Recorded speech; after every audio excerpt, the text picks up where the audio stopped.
Good morning everybody.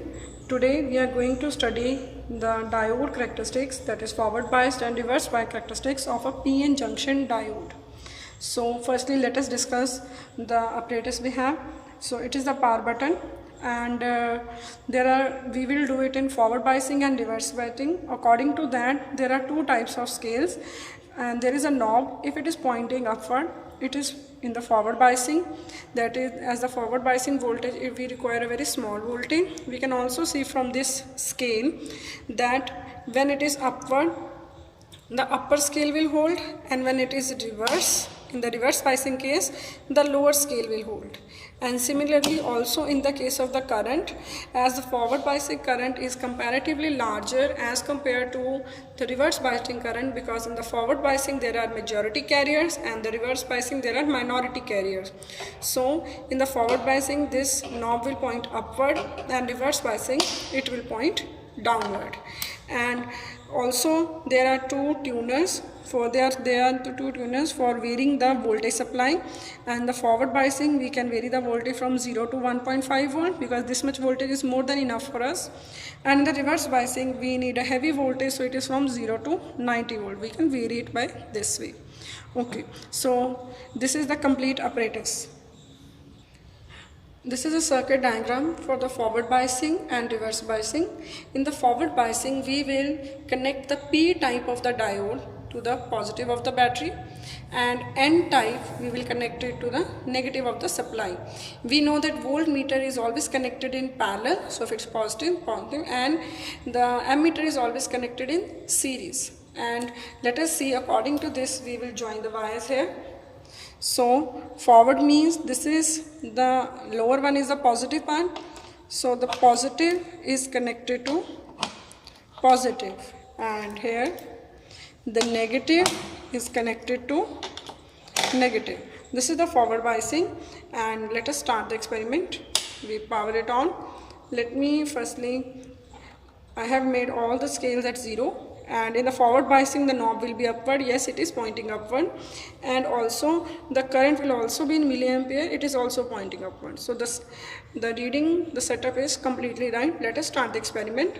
We will firstly see what are the least count, what are the minimum reading both the scale can measure. Now we are at the upper scale.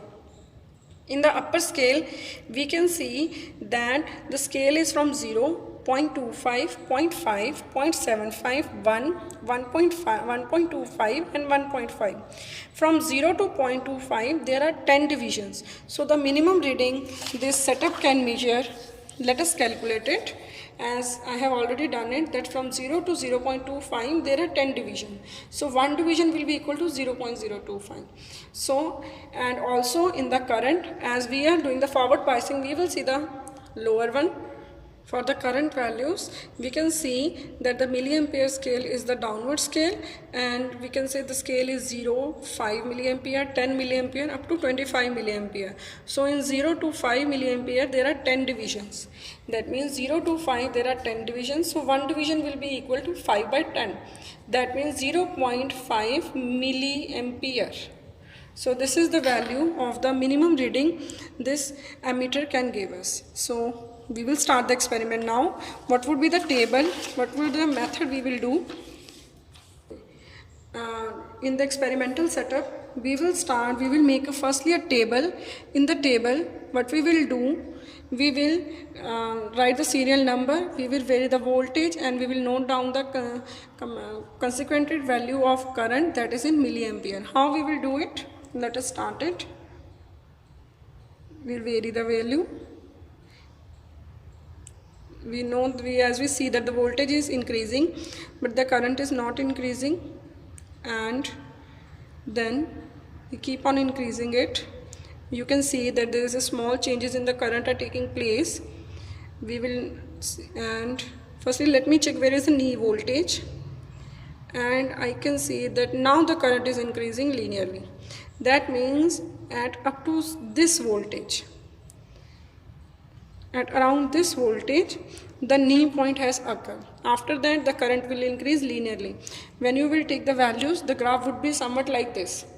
And this point at which the current has started increasing, this voltage is known as knee voltage. So this would be the complete reading table that you will draw. Now in the second part of the experiment, we will study the reverse biasing characteristics of p-n junction diode.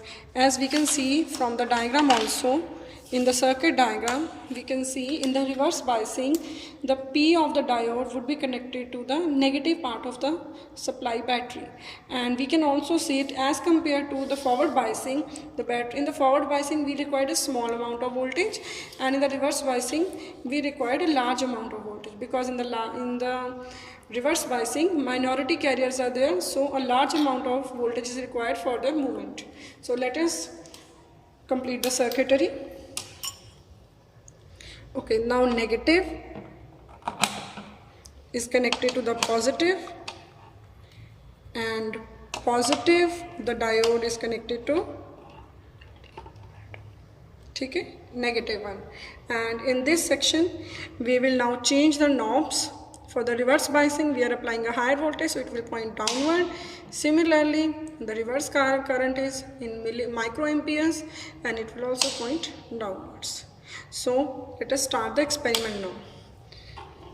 On the similar way, we will keep on increasing the value of the voltage, and corresponding to that the current will start increasing. We can see that the current is increasing but in a very small values, and it is all increasing.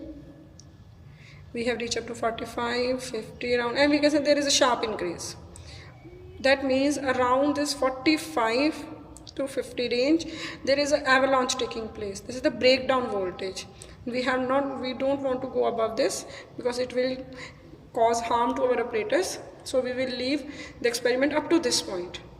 In a similar way as we done in the forward biasing, we will again make a table.